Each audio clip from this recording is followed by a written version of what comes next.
March 19, 2024 Urbandale City Council meeting. I'll call the meeting to order and ask Nicole to take roll call, please. Bodie, Here. Carberry Montgomery, Here. Kroll, Here. McBurney, Here. Rosendahl. Here. Thank you. Please stand as you're able for the Pledge of Allegiance. I pledge allegiance to the flag of the United States of America and to the republic for which it stands, one nation, under God, indivisible, with liberty and justice for all. Urbandale is a national leader in character counts, endeavoring at all times to promote and model the principles of trustworthiness, respect, responsibility, fairness, caring, and citizenship. In conducting tonight's meeting, we expect that all participants will act in a respectful manner consistent with these principles. Item 2 is to approve the agenda. So moved. Motion by Kroll. Second. Second by Rosendahl. Discussion, please vote.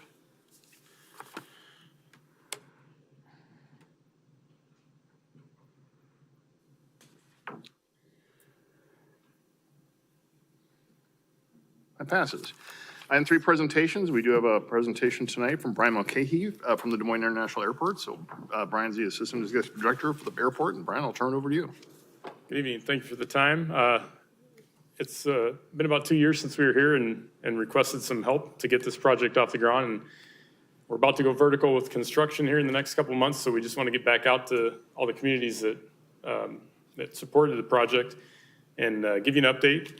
We've got a plaque here. It says the Terminal Project Champion, and that's really what we feel like all the communities are that stepped up to help us with the funding. You've helped us get to the point where we can get this project going. Hopefully the next 2.5 years will fly by and we'll be on track, on budget, all the good stuff here. But just want to come out and say thank you for the support, and hopefully we can get the project completed with success here. Come on here.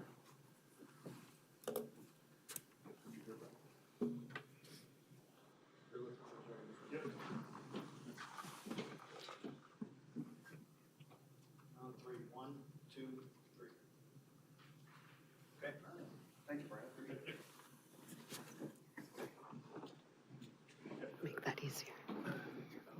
QR code if you want. I can check out the flight through. Fantastic. Thank you.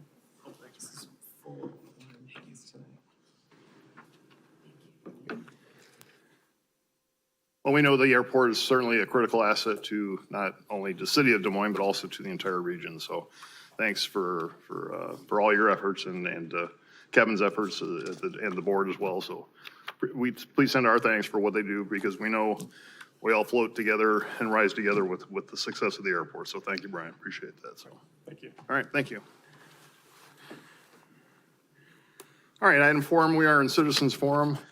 This is the opportunity to address the council on something that's not a part of tonight's agenda. And I know we have a couple of people that want to speak. First, I'll recognize you, ma'am. If you want to come to the podium, give your name and address for the record. Turn on the microphone there if you could, please, if it's not on. Hi, I'm Barbara. I'll do this. Is the mic, is it the light on, the green light? Okay. I'm Barbara Van Orsdal. I live at 7402 Roseland Drive in Urbandale, Iowa. And I'm here tonight regarding my neighbor. If you could pull the mic just a little bit closer to your mouth. Thank you.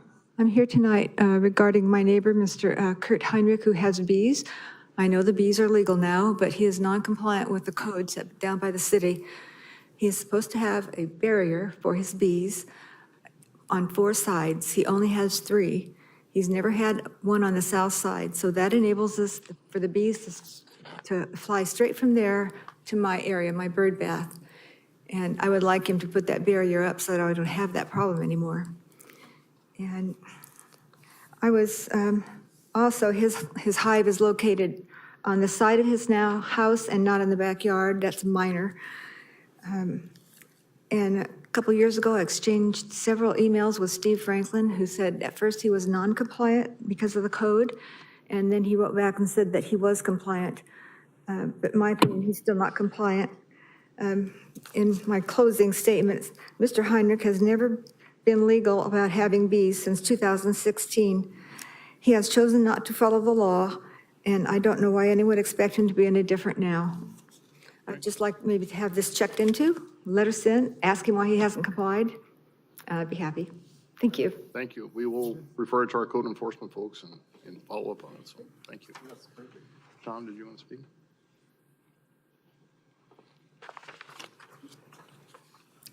Hello, my name is Tom Small. My wife Linda and I live at 4733 on 76th Street here in Urbandale. So Honorable Mayor, City Council, and friends of Urbandale in here and out there, I'm here tonight to say thank you for the Sustainable Urbandale Action Plan project with the Iowa State University. I went to the presentations and was very impressed with the depth and variety of the new and creative and practical ways to conserve our natural resources and give the next generation a livable planet that we owe them. So here's the next stage of the project, and that'll be to show 3 scenarios based on the recent input and feedback from the public. This next presentation will be on a Monday evening, April 1st, from 6 p.m. to 8 p.m. at the Giovanni Community Shelter at Walker Johnson Park. I would encourage everyone to attend. Bring your friends and neighbors as well, and walk around the tabletop displays. It's very interesting, and talk with the project researchers. They have done a wonderful job on here, and so I'm here to say thank you, Council, for making the wise spending decisions with a vector toward compassion and sustainability. Mr. Mayor. All right, thank you, Tom. Is there anyone else who'd like to address the council on the part? Yep, Channing?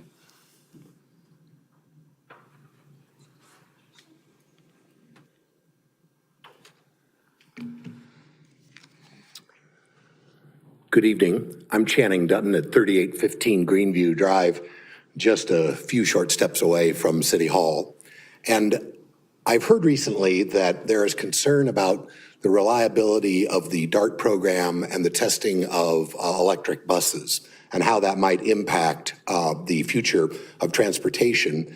And so I took it upon myself just to do a little investigation. And I spoke with Kurt Welch, who's the fleet manager for DART. And with all things new, there's both bad and good. And so DART did undertake a pilot program to look at buses from a company named Proterra. And these buses were put into service, but soon ran into problems, but not because of the batteries. They ran into problems because those buses were a new unibody design in terms of the body or the rigidity of the bus itself. And they were pulled out of service because of that problem.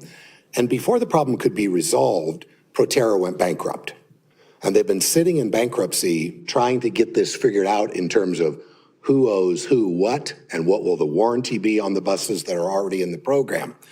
But Mr. Welch said, we did not have issues with the batteries. The batteries are still good in that vehicle today.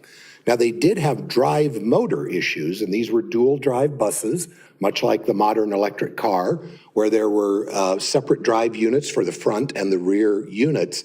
So the reliability of the motors was also called into question, and companies like Tesla have had the exact same problem. Now, my wife and I have owned 4 electric vehicles in the last 5 years, and I'm here to tell you that in terms of the maintenance and the trips to the shop, they don't exist for us anymore. And that's the big trade-off when we go electric. Because just like that drill you have in your home, where you pick that baby up and you start firing it up and it works and it goes and you don't need for any further maintenance, then this is where the electric future is also taking us with these vehicles. Mr. Welch had one last thing, which is the good news. And that is during our 14-day winter, the intense period of cold and snow, it just so happened that DART was test driving a new bus from a company called Gillig, Gillig.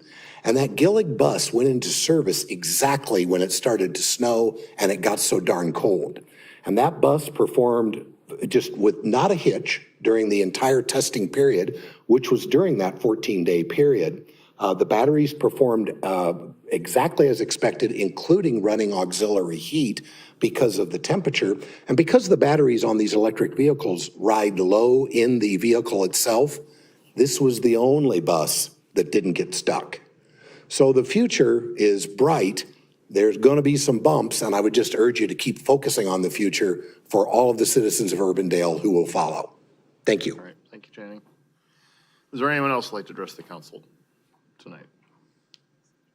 All right, seeing none, we'll move on then. Item 5 is to approve the minutes first from the March 5 meeting.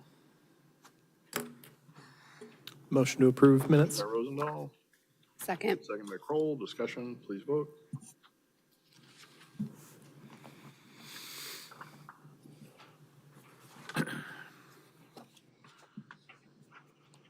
That passes. And then secondly, from the March 12 lunch and learn. Motion to approve the lunch and learn minutes. Motion by Rosendahl. Second. Second by Kroll. Discussion, please vote.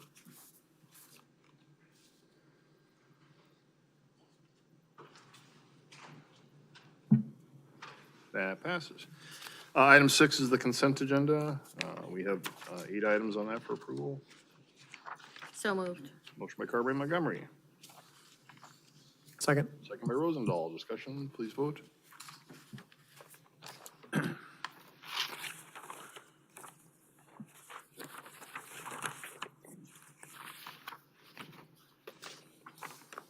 That passes.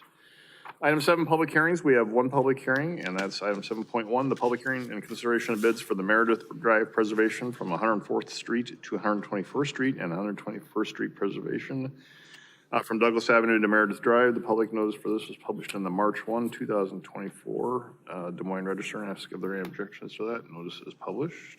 They were done. That's for motion to open public hearing. So moved. Motion by Kroll, Second. second by McBurney. Discussion, please vote. The guy in the end? That guy. That passes. And to introduce this is our Director of Engineering and Public Works, John Larson. John? Yep, good evening, Mayor, members of the council. This is kind of a long titled project. Basically, we took 2 CIP pages and bid them as one project since they were adjacent to each other, but we're looking to do maintenance on Meredith Drive between 104th Street to 121st Street, and then on 121st Street from Douglas north to Meredith Drive, or just north of Meredith Drive. So it was on March 13th, we received 6 bids on this project. We're recommending the low bid from Inroads in the amount of $2,395,175. Their bid was approximately $109,000 or 4.4% less than our engineer's estimate. And with this project, we'll be doing around 12,850 square yards of the full depth and partial depth patches, along with 5,400 tons of asphalt overlay. And I'll show you where the sidewalk work will be, but we're replacing a 4-foot sidewalk with a 10-foot trail. That's approximately 1,400 feet in length. And we're anticipating the project being done by September 20th. So just kind of show you where we're at on the project. Of course, here's the interstate. We've got Meredith on the north, 121st here. So we're starting at 104th Street. The patching and overlay will continue till we get to about the Meredith Drive interchange. And then we'll be just strictly patching the pavement from the interchange west. And then on 121st Street from Douglas north up along 121st to just north of Meredith Drive will be patches. The trail area that I talked about is actually between 104th and Northwest Urbandale Drive. You'll recall a couple of years ago, we reconstructed Aurora Avenue, 104th Sutton up to Plum Drive, and we put a trail on the east side of the road. So we'll have this trail here, and we set things up at the intersection for the new trail over to Northwest Urbandale Drive, which ties into our existing trail that continues west on Meredith, and then we'll go south on Northwest Urbandale Drive. And then just want to highlight next year, our Meredith Drive maintenance project will go from 104th to 86th Street with patching and overlay, and there'll be a trail included on the north side of Meredith with that project. Also wanted to highlight, in order to get the trail to fit in here, we've asked Mid-American to underground their power lines, and we continued that over to the railroad tracks. And then just wanted to kind of show maybe a little closer blow up again. Our new trail will remove the existing 4-foot sidewalk, and there'll be the 10-foot trail on that north side. So with that, I'd be glad to answer any questions. No issues on the undergrounding from Mid-Am's perspective at all, John? Nope, they've given us a proposal, of course, we're paying for it. Yeah, of course. But there's a couple little things, nothing major that we just have to work out, and then we'll bring that agreement to the council. But no shocks or surprises on the payment or what the amount's going to be. I mean, No, they'd given us a very rough estimate a year or two ago, and it was fairly close to that again. Okay. Yep, so it's what we have budgeted. Okay, all right. Yep. Great. So, I always like to look at the price, the budgeted amount versus the expenditure amount. And then down later on, you indicate that the difference is only 109,000 and not like $1 million like it looked like up here. Correct. What else is included in this There's project? 900,000 for Mid-American to do the undergrounding. Oh, so it is a big cost. Correct. Okay. Yep, but still, when you look at that plus, our bids plus that, it's still roughly that 2.5 million that we do have in the budget. Yep. Well, I'm so glad to see it under the engineer's estimate, but I was like, oh my God, I'm a whole $1 million under budget. Nope, that is spoken for. Okay. So it's just for this area that it's gonna cost us $900,000? It goes all, it's this area plus over to the railroad tracks. Okay. So going back here, so again, the trail goes from here to Northwest Urbandale Drive, but we're continuing it through the business area all the way to the railroad tracks. The undergrounding? Correct. Okay. Yep. For 121st Street, is that just going to be like lanes are closed, or is this going to be where sections are just straight up closed? So, for the patching, all the patching, they need to leave one lane open at all times, so we'll have that open. The difference is with the overlay, we've given them the choice, which again, remember, is from the interchange back to 104th. They can do it a Sunday through a Thursday night, doing it at nighttime, or we're allowing them to close them on a Saturday or a Sunday. Okay. So again, we have not had a pre-con, we do not know the contractor's choice yet. I'm guessing they may be able to do it in 2 nights or 2 days, or it could be up to 4. Just kind of depends how they break it up, but that means it'll be closed less time during the day. It just depends on how long they go. Gotcha. So there's no concerns about access to fire station there? No. Okay, Nope. sweet. Nope. Thank you. All right, any other questions? All right, we are in public hearing on this item. Would anyone like to address the council on this item? Seeing none, is there a motion to close the public hearing? So moved. Second. Second by Bodie, discussion, please vote.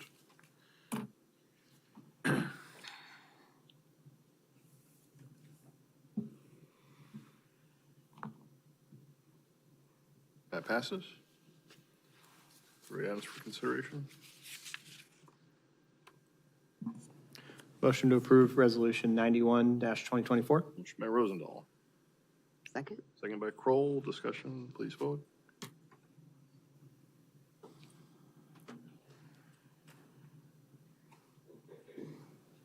That passes. Motion to approve Resolution 92-2024. Motion by Rosendahl, Second? second by Kroll, discussion, please vote.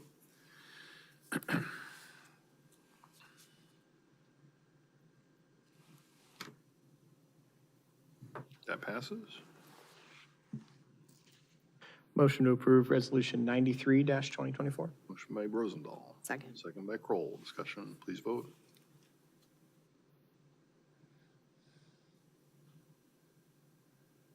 That passes. All right, thank you. Item 8, establish public hearing for this is item 8.1, to establish a public hearing for the 2024 sanitary sewer lining program. So it would set the date of April 16. Motion to approve Council Letter 7727. Motion by Kroll, Second. second by McBurney, discussion, please vote.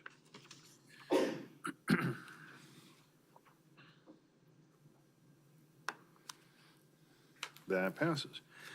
Item 9, regular agenda items. First is item 9.1, the Downtown Urbandale Assistance Grant and Loan Agreement for the Douglas Avenue Cafe LLC. And to introduce this is our Economic Development Director, Aaron DeYoung. Aaron?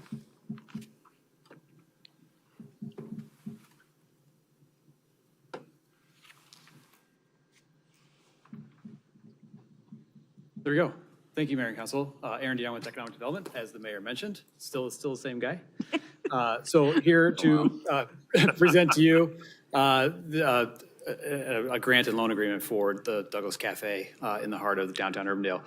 My presentation, I just wanted to start a little bit on talking about the downtown Urbandale assistance policy, because this is the first time I've come to a few council members here with this. So this was approved back at the end of 2022, which was a portion of our ARPA funding to create a funding source or an incentive pool to help encourage with investments in downtown, really focusing on the commercial real estate and making visible improvements in the area. The area that we've highlighted that would be eligible for this would be commercial properties within this box, which is Douglas from the eastern property or corporate limits over to 72nd Street, and then the 600 feet north and south of that Douglas area there. So that's the area that is eligible, and we've been going out. The potential assistance areas are wide and many, from infrastructure improvements if it's outside someone's property that they'd like assistance with, to redevelopment opportunities, land assemblage, improving facades and building systems, revitalization, so tenant improvements, that's where this one would fall into, and then also encouraging mixed-use development on the residential and commercial side. So really a large pool to really be flexible to meet the property owner and what they'd like to do, and how the city can assist in making that if it's a worthy endeavor. So to the topic at hand, this is an agreement with Douglas Cafe. I got a picture of it. It's right at 70th and Douglas on the northwest corner, right in that multi-tenanted building. The owner of Douglas Cafe, Miguel Jimenez, we've been working with him for several months now on figuring out, he'd like to do a big refresh of his restaurant. And we want to help that out because it's, to create an area, you got to have food and dining to be able to do that. And Douglas Cafe, with multiple owners, has been there for a long time. Miguel's had it for several years now and wants to lean into the future, and we want him to do that as well. He's already completed some improvements totaling a little over $7,000 with that, but he wants to do more. And we want him to do more too. I want him to do more. Maybe you do too. So with that, so it's a grant and loan agreement, so two components. And here's the scope of work to do it. It's interior and exterior. So he wants to really focus on the front of house and some back of house things. But so, new front wall for the cashier area, counters, lighting, floors, paint, a little of that can go a long ways with this. Exterior lights and signage to make more visibility, and then some equipment purchases to help out that. He needs a new freezer. He wants to add an espresso machine service to it, to the operations, as well as the dishwasher, because those break from time to time, and his is on the last leg, and we would do that. So all of these things, the estimate is $34,600.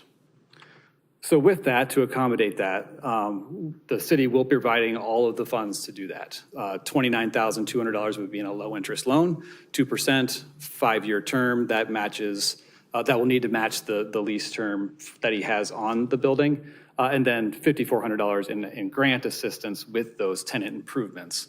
So kind of a cost share type of thing. So the restaurant's share is $29,200 because it's a loan. And then the city's share to help out with that would be $5,400 in grant costs. The collateral on this, because it is a tenant facility, so we aren't having access to be able to put a mortgage on the property because that's the landlord, would be a personal guarantee by Miguel, as well as a UCC filing statement on the equipment purchases, so that we have we have rights to that should payment not happen. However, that is all it is. A bank would probably want more. So that's, I wanted to make sure that that was clear, that if there is a default, we've only got so much, but we do want to see this investment happen. So that was the arrangement that we have so far. So that ends my very brief presentation. Happy to answer any questions. Thanks, Aaron.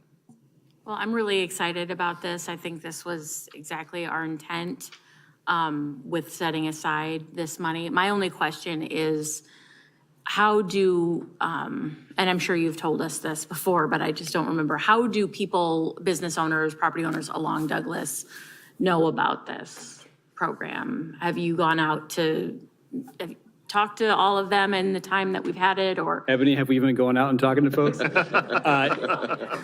short time, but. Yes, yeah, we've done multiple I know you've rounds. had some meetings there, I mean. Yes, and we've kicked off a downtown meeting series to really start to beat the drum on that. We've got probably 100 people on the email list that are focused solely on downtown, which is good, but we need to build those ranks and build that visibility. And this is a great example of shit. Hey, people are doing this. You should too. Right. We've only had, this is the second agreement. So the first one was with the Plaza Florist demolition and then conceptual design after that with Dan Stambro. So this is number 2, and hopefully many. We're having conversations with others because it's such a flexible document or policy. People are surprised at how flexible we can be. And so it's going well, but we certainly want more. Yep. Well, I'm very excited about it, and Great. we'll be supporting it. Gina, maybe we can get something through the chamber too to broadcast that out? Actually, I'd love to be on the email list to help Yep. spread the word about it and help get the communications out in a way that we Sure, can of course. And that, I was at a meeting, I remember vaguely having this conversation, but to Bridget's point, it's as many people as we can putting the voice out there and getting the communication. And let everybody, let us help in that. All right. Perfect. Thanks, Gina. Hey, Aaron, where did we come up with the 85-15 split for loan versus green? It is depending on the improvements. So we've kind of got an internal document where it's if it's very visible improvements that you would get more assistance, and then if it's less sexy type of improvements but critical that you would get less with that. So it's a combination, and that was kind of what got spit out with that. Yeah, So you did the math on it, Larry, it's 85-15? Pretty close, yeah. Okay. I was going to ask, but I thought I'd look bad. It's pretty close to that. It's like 84, 15 point, whatever. Anyway. Yeah, so like okay. facade improvements would get a more cost assistance, whereas doing paint on the walls would be less type of thing. Is there, because this is tenant leased, right? So Correct. No issues with the property owner with making these exterior improvements? No, they're able to with approval, and Miguel's worked that out. Okay. Yep. Okay, great. Good. I'm glad to hear. You said there was one before. When approximately was that one? That was the day the policy got approved. It was, it was December 27th of 2022. Yep.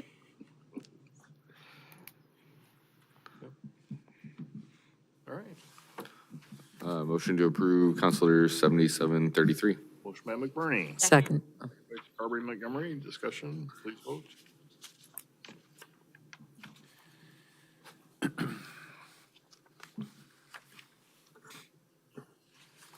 That passes. Thanks, Aaron. Item 9.2 is to consider the bids for the Colby Woods Park Trail repairs. John?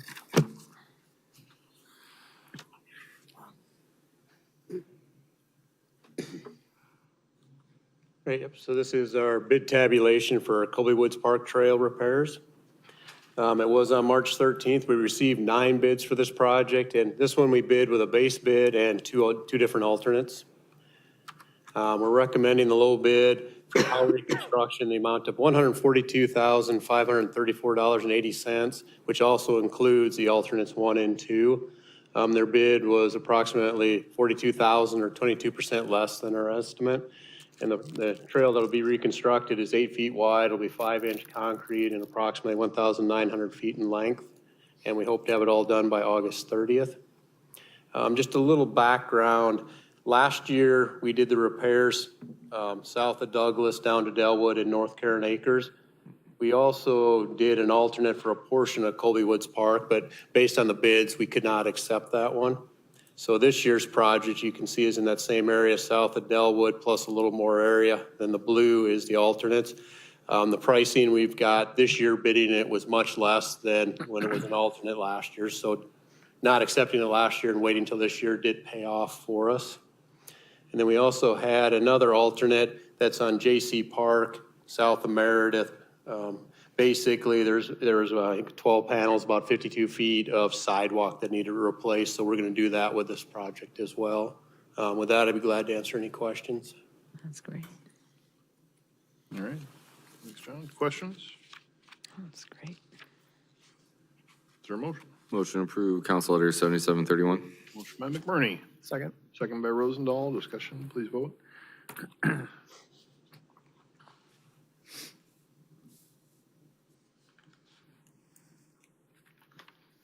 That passes. Item 9.3 is to consider rescinding the purchase for the McDivitt Grove Cemetery columbarium. AJ? Mr. Mayor, members of council, thank you. Pardon me. Thank you. I placed this on the agenda for your consideration following the conversation that myself, the Parks and Recreation Director, Councilmember McBurney, and Citizen Mary Paulson had concerning options that the city may want to consider in the recent approval of the columbarium for McDivitt Cemetery. There was a lot of discussion about options of surrounding that, what we may or may not want to do with our columbarium and how we may or may not want to partner with Chapel Hill Cemetery, which is also located in Urbandale on the east side of the community, bordered by Meredith Drive, Aurora to the south. I believe it's 64th Street to the west, in that general vicinity, a cemetery that's been around for a while. But it is also another cemetery that is in the city of Urbandale. So those are the only two that we have that are available to residents who wish to be buried here. Our conversation covered a variety of things. And following that conversation, the Park and Recreation Director and myself came to a couple of different conclusions. Number one, is this something that the council wishes to do? If so, that's council decision. Number two, we have already approved, or you have already approved at your February meeting, the purchase of a columbarium in the amount of $24,000 to be placed at one of the three remaining sites that we've identified in McDivitt Cemetery for a columbarium.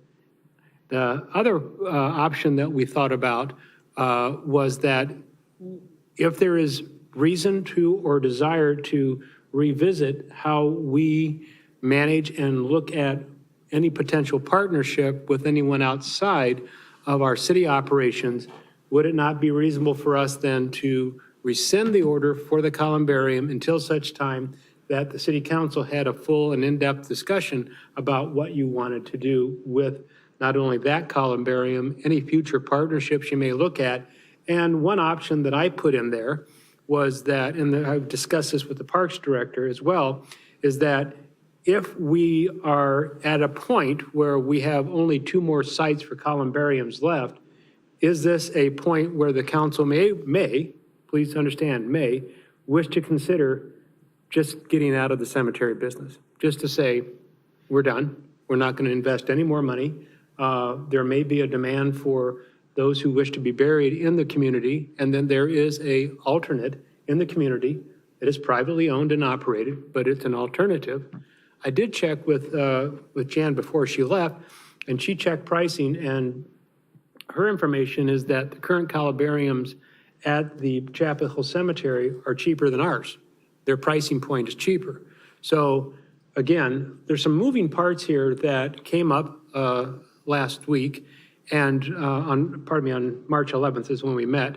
And it just struck us that some are good ideas, some are not so good ideas, or those decisions really weren't up to Jan and I. We decided that it'd be best that if council wanted to explore something differently than what you previously approved, that the window of opportunity for us to rescind our order is still here with us. She checked with the company, and we would have to let them know essentially this week that we're going to rescind our order without any penalty. It takes about a year to buy and to ship a columbarium. So there are times, there is room in the future, if you will, for a more in-depth discussion by the members of council as to what and how you wish to proceed with how we deal in the cemetery business. You know, we have, again, as I mentioned, McDivitt Cemetery has been in the city's possession for a number of years. And we have, again, the columbarium that was proposed, approved by you folks, would be one of three remaining sites that we have available within the cemetery itself. So again, we thought to err on the side of caution, and not to know what you would want to do, we decided that I would put this on the agenda for your consideration. And I think you look at this as one of two options. Number one, you would rescind the order for the columbarium, or that you would leave the columbarium order in, and knowing that you have the option to place it at your cemetery. An interesting twist to this, and I spoke to the city attorney about some of the issues associated with city purchasing property and then making it available to private entities. There are some legal concerns about that. We purchase the property, and in general, when the city has no longer need for property, whether it's a vehicle, whether it's for ground, whether it's for anything, there is a process we have to go through to declare it surplus, that we have no longer a need for it, and making it available either at a price or donation. We do that for the smallest things. We've done that with other public entities for uses of furniture. We have furniture for sale, for example, on a pre-approved government site for what they call, I think it's Gov Deals, that it's available to government and not-for-profit agencies. But this one's a little bit of a different twist based on some of the original conversation we had. So I'm not sure, we just had that conversation today, and I'm not sure all of the particular nuances. I'd have to double check our purchasing policy and disposal of property. But it is not without some additional discussion that I think would be appropriate. And again, it's not a commentary on whether it's a good project, bad project, anything else. It's a commentary on, council, you made a decision at one point to purchase a columbarium for your cemetery. There is another option that could be out there, and it gives you a chance to, if you want to rescind, this is your opportunity. And then your options are in front of you. And that would be, I would recommend at a more detailed and in-depth discussion that you have all the options in front of you, the pros and cons to them. And again, the other option is to let it stay in place, and the order, again, it takes a year to manufacture and deliver, and you have, this would be one of the remaining 3 sites that are available for columbarium. So we have a smaller window of useful life within this McDivitt Cemetery. How many, I don't know the right words to use, but how many Niches? drawers, maybe, niches, or do we have left in the existing columbariums? There is the one you agreed to purchase is 48 niches. But how many, like, if I went to the Parks Department today and wanted to buy a What's our niche? unsold inventory? Yes. Correct. That I don't know. I can find that out for you. Because I think we should go through with the order, because I don't think Jan would have requested us to order it if we weren't approaching the need for it. And of all the things that I think about as a city council member, McDivitt Cemetery unfortunately is pretty low, and this is a pretty big thing that you're proposing, and I need a lot more information. There's nothing to say we can't reinstitute the order in a month either. I mean, it really is a practical matter. What we're maybe doing is, we're at least at this point, we have the opportunity to cancel the existing order to give us the maximum flexibility. We don't need to wait a long time. We can get the information and reinstitute the order in a month, and so we're essentially only losing a month, I would think. Right? Thank you. Correct. That is, an order can be replaced again. There's no question about that. Okay. So, and again, it's just that time frame of a year. But I guess I don't see the pressing need for us to cancel this without more information. Well, I think this gives us the maximum flexibility to get some more information and then to come back and make an informed decision on what we do. If I may, the recommendation that we discussed at the staff level was that we have a proposal that was presented to us that is in a proposal perspective. There was not a lot of detail associated with it, but at the same time, it was, if this was available, would we be interested in some type of partnership? And since we had a new columbarium ordered, would that be part of that arrangement? And that kind of stopped Jan and I like, well, we're not really sure. The council's already approved this, and we need to know a little bit more. But if the council decides that as an option, you know what, if there is a private provider of these services, maybe we just should, as an option, present it to say we should be out of the business, cancel the order, and be done with it. But there is always a demand for, we have 48 that we're ordering and 2 more spots that would allow for 48 more. So you're up to roughly, 146, 150 niches that would be available to the community. So the conversation took us a bit off guard about what we should be or should not be doing or an option to consider. So we thought the safest route was to say, you know what, until there is a final say by council, maybe the safer bet is to cancel the order until this gets fully vetted and then reorder if that's what the council wishes to do. We do not believe it's going to be detrimental except for losing a month of that construction time period. So. Larry was at the meeting, right? Yeah. And so I hope I represented that well enough. It was a more of a casual conversation, but I think our notes were fairly in-depth. yeah, no, and I think what brought this up initially was McDivitt is very limited in space as it stands today. When a service is performed at McDivitt, there are only so many places in which they can park the equipment. There's only so many places that they can put the dirt. There's only so many places for the family members and next of kin to be able to park within the cemetery itself. The columbarium that we were proposing to put in there as it stands today would take up a lot of valuable space where folks today park their equipment, move the dirt, hold the services, et cetera, et cetera. And there was some concern about where those folks would be able to locate themselves within the cemetery during a service. We have another cemetery within the city of Urbandale, located just off of Merle Hay Road. In fact, it's on some McDivitt land, ironically enough. So it's an option that lies within the city of Urbandale that provides folks the ability to still be buried within, and has plenty of space, to my understanding. It's an affordable option that is equal, actually less than, I think you said, AJ. I think most of the columbarium sites are less than what we even sell them for. From a price point, that's our understanding. Right. So I think we've heard from Jan and Parks and Rec in the past about wanting to get out of the cemetery business because we only have so far to go as it stands today. So this gives us the opportunity to begin directing folks over to a cemetery that's currently located in Urbandale and has a lower price point than what we can even offer. But they haven't approached us about this, Approach us about what?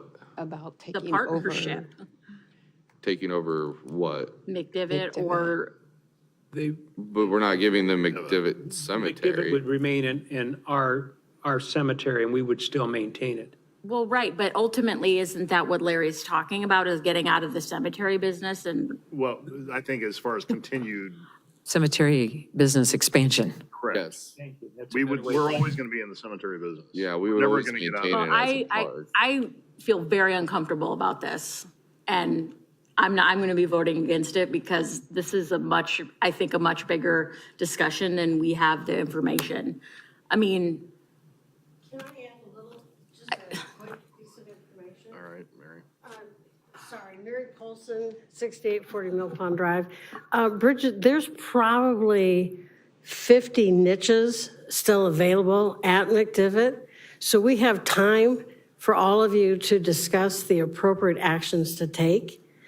And I think what we're trying to say is that we've got a window of a week right now where we can cancel an order that's a year out to give the council time to really think through a potential partnership with Chapel Hill.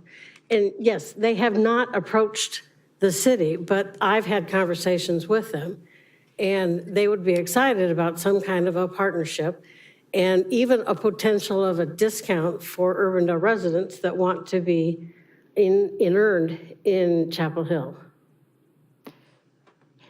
So, But I think the key thing that you're worried about is that there are still niches available today at McDivitt. Well, I guess I will vote in support of this, but I have very big concerns about this discussion. And I think we need to revisit it soon if we're a year out. Yeah. With Jan trekking.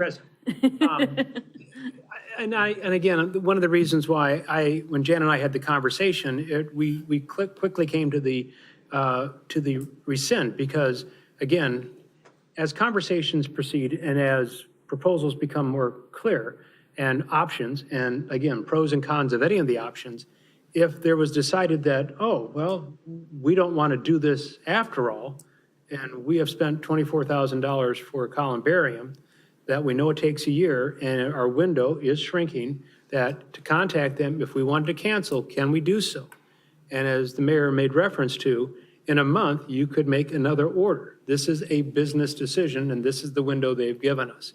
So you could have, make another order, and you could look at all of this in totality to decide what option that you as the council believe is the best one to pursue. Again, it wasn't part of our conversation. I threw in there as probably a confusing component of it, get out of the cemetery business. At some point, Larry made reference, we will be done. There will be no more space either for a columbarium or in-ground burials. There is no space today for in-ground burials. Thank you at for no McDivitt. in-ground. Right, there's no space for in-ground burials. You cannot purchase new. There might be spaces available if you purchase on the secondary market, and that's real. Or they come back to the city. I mean, Yeah. Right. They're But not on the secondary market. Yeah. You can't Well- buy them. Well, I'm just saying. yeah, wrong choice of words, Mr. Mayor, and I do No, apologize. I just want to make it clear, people have to bring them back to the city. Yes, they do. And someone who decides that they don't wish to be buried there purchased a lot before. And I do apologize if didn't I mean to- made any offense to those on the cemetery side of it. I am a bit awkward on the cemetery discussions. Yeah, I've got a we question. understand. But at the same time, there is, Terminology I understood, though. Well, just want to make sure it was. yes, please. Have we Please. done anything to determine if we order later that we'll still get the same price?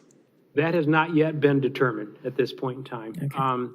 It is, you're subject to whatever the market conditions are, I suspect.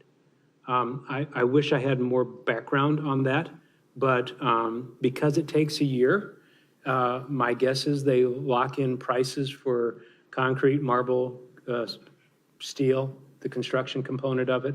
So I will have to find more out for that.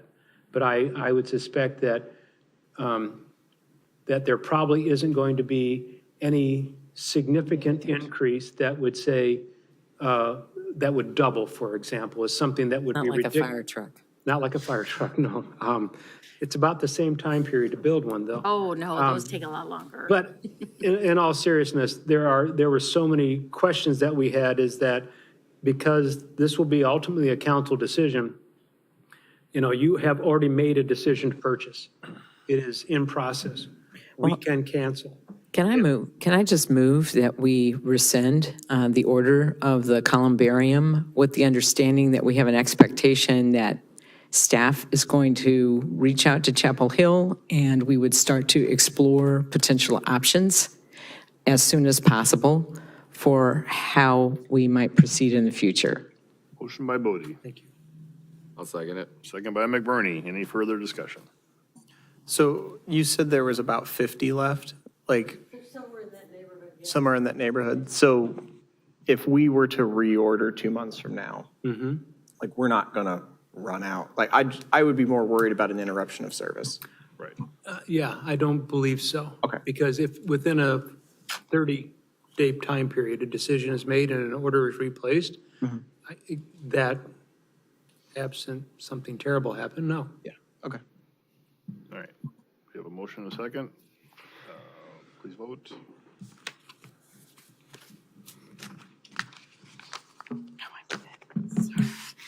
Sorry for that. Poor choice of words. Okay. All right. At least I That passes. Thank you. All right, Mayor and council items, Bridget? As Mr. Small talked about, it must have been after our last council meeting, the Iowa State student presentations. Those were, I was really, really impressed with those. And I hope that everyone can find time to stop in on April 1st. I mean, there was some crazy stuff, don't get me wrong. But from the discussions that we had the first day to me showing up on 2 weeks ago, whenever it was, really, really impressed. Some really good ideas. And I was really impressed with the turnout. There was a steady flow of folks all afternoon that I seem to have been there for quite a while. So I'm looking forward to the end result. But the April open house, I think it'd be really important to spread the word to your networks and get folks there to give feedback. And we had, people from outside Urbandale. I know the Des Moines Sustainability Director and the Polk County Sustainability person, they were all there. We had people from Mid-American, neighbors, just people really interested in what we're doing. So I'm very excited about that. And that's all I have. I wanted to tag team on that. It was an extremely impressive piece of work. And I'm hoping that we're going to get copies of the boards. I would assume we will. They were very engaging, and they were really willing to listen to other ideas and thoughts. For example, they had things related to taxation, and we said that's probably not going to happen, but gave them some ideas, and they're looking at other things. So a very bright group of young adults. It was great to see the stuff. I'm wondering, since I personally will be out of town on April 1st, is it possible to get any of that videotaped or documented in some way? That would be really cool. That would be cool. I won't be there. I got the head nod from Derek. I think that would be really valuable. And it would be nice probably for the students to get to have some of that, if that's possible. At any rate, I would encourage folks to pay really close attention to what they're doing. I was a little bit, like Bridget, had my doubts after that very first meeting, but they have really gone away. I'm excited. And I was full of skepticism coming from the League of Cities that morning. Yeah. And the 455, and everything kind of turned around. I felt more hope in the future. Yeah. After that. Oh, and also there is a Watershed Management Authority web meeting next week. I'll forward that to UHA for distribution. That came in today. Thank you. Thanks, Ben. Amy? Just a few things. MAC meeting this morning was supposed to be with legislators. We had no legislators show, but did an update of various legislative pieces that are still churning. Human Service Strategic Planning process is Thursday from 9 to 1 at the Urbandale Public Library. That's our big final meeting. And then third of all, I just want to show you this. This was given to us by a woman who owns a business here in Urbandale. And I thought for our new little flag design that is happening, these might be, something like this might be cool for the state of the city. So I asked her if I said, I don't know where council will land, but would you be interested? And she's like, sure. So We're working on, chat about as it. I said, we're working on flag swag right now, so that'll be, Flag swag. that'll be part of the whole presentation, so that's a great idea, though. So thanks, Amy. Blake? Playing off of that, we have a flag meeting tomorrow Yep. evening, so we are going to be bringing it down to 10, is it? 10 designs and doing some more stuff, so getting very close. So everybody get on the edge of your seats because we're going to have some really cool stuff coming in. Yep, absolutely. Can you make this into it? Can you cut it?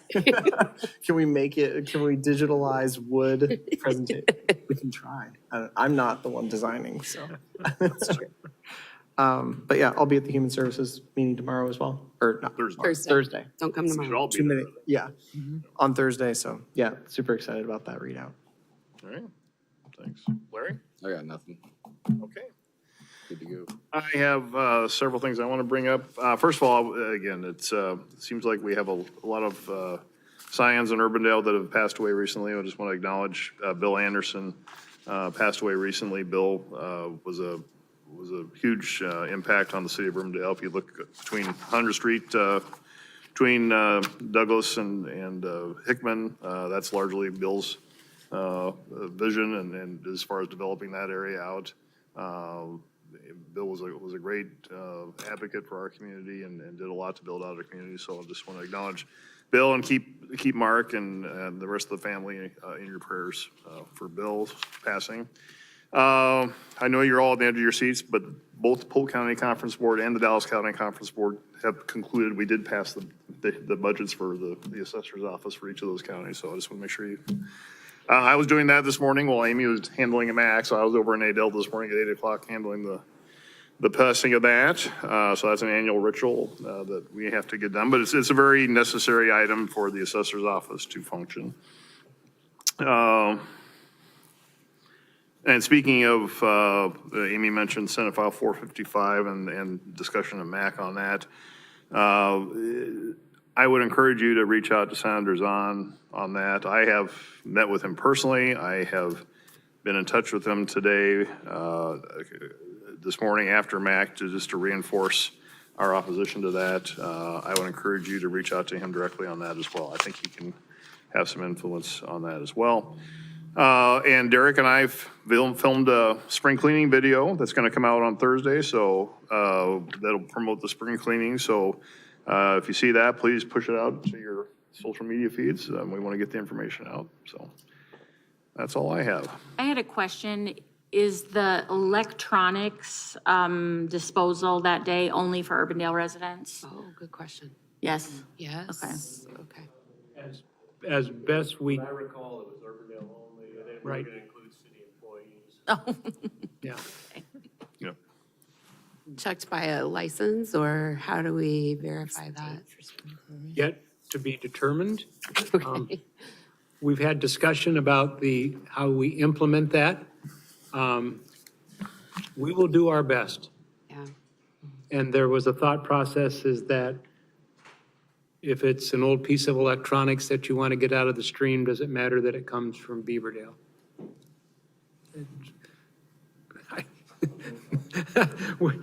We'll do our best. Do we pay for that, or is that an MWA thing? We pay for that. I think we pay. Yeah. We'll know if the police department gets a call about traffic backed up on 86th Street, that we have a problem. When is that again? I'm trying to. It's, when is it, Derek? 13th. Saturday or Sunday before? It's It is the Saturday. weekend before spring cleanup, yes. So we can clarify that. I think that, It's April 13th, I think. thank you. Okay. All right, with that then, we do have a closed session item, so is there a motion to enter into closed session pursuant to Iowa Code 21.51J regarding real estate? So moved. By Kroll, Second. second by Rosendahl, discussion, please vote.